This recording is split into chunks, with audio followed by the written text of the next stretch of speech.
सहारा India ने अपने निवेशकों को जम करके बेवकूफ़ बनाया। 2012 से लेकर के 2023 तक सहारा के जितने भी निवेशक थे उनका यही उम्मीद रहा, यही आशा रहा कि हमने जो भी पैसा सहारा में जमा किया है वो हमको ब्याज समेत वापस मिलेगा, आज नहीं तो कल मिलेगा। कितने लोग इसी इंतजार में इस दुनिया से विदा भी हो गए। उसके बाद में सुप्रीम कोर्ट ने इसे 2023 में मार्च में सुप्रीम कोर्ट के आदेश के बाद में जितने भी सहारा के निवेशक थे उनका पैसा वापस करने की प्रक्रिया बहुत तेज़ी से स्टार्ट कर दी गई, जिसमें समय रखा गया था नवंबर से दिसंबर तक जितने भी सहारा के निवेशक हैं उनका सबका पैसा जो है कि वापस कर दिया जाएगा। ये चीज़ क्लियर नहीं हो पाया था, ब्याज समेत वापस हो गया, कैसे वापस होगा। फिलहाल ये प्रक्रिया तेजी पे थी कि सहारा के जितने भी निवेशक हैं उनका पैसा नवंबर दिसंबर में 2023 में नवंबर दिसंबर में वापस कर दिया जाएगा। और जो सहारा के कुछ निवेशक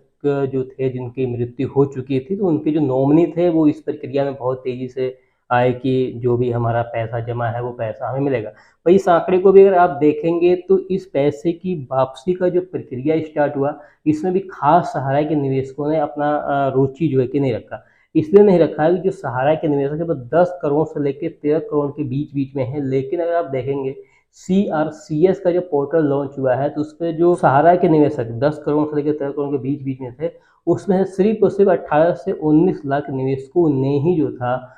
आवेदन किया था अपने पैसे के लिए। अब उस आवेदन के बाद में अब यहाँ पे आप समझते होंगे जहाँ पे 10 करोड़ से लेकर 13 करोड़ के बीच बीच में निवेशक थे उसमें से कुल 18 से 19 लाख के बीच बीच में निवेशकों ने क्या किया है कि आवेदन किया है। उसके बावजूद भी 4 अगस्त को जो पैसा सहारा के निवेशकों को वापस किया गया है वो सिर्फ 112 निवेशकों को ही पैसा वापस किया गया है, वो भी कितना 10-10 हज़ार रुपये। अब यहाँ पे आपको एक चीज़ समझना होगा कि कहाँ पे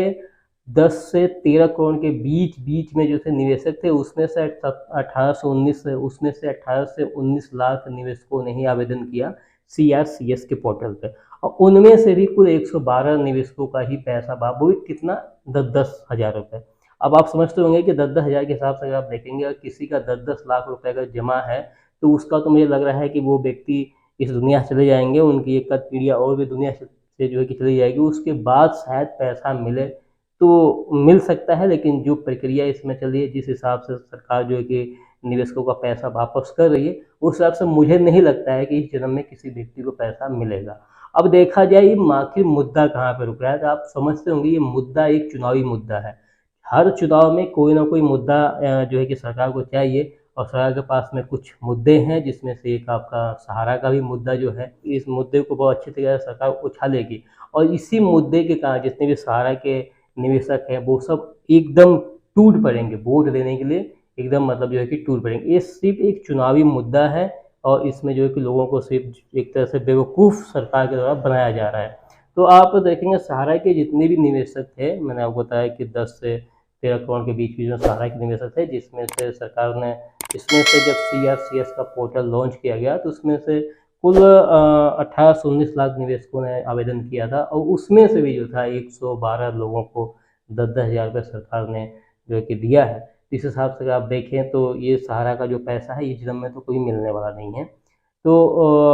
अगर सरकार चाहे तो इस पैसे को ऐसा नहीं कि नहीं देंगी, सरकार अगर चाहे तो इस पैसे को महीने 2 महीने 3 महीने 4 महीने जहाँ 1 साल के अंदर अंदर भी इस पैसे को दिया जा सकता है, पब्लिक को वापस किया जा सकता है। और सहारा के जो प्रमुख थे सुब्रत राय, ऐसा नहीं उनके पास पैसा नहीं आया, उनकी जो प्रॉपर्टी है वो नहीं है। सरकार अगर चाहे तो उनकी प्रॉपर्टी को जब्त करके या उनके जो अकाउंट में जो सेविंग अकाउंट में जो पैसे हैं उसको जो है कि जब्त करके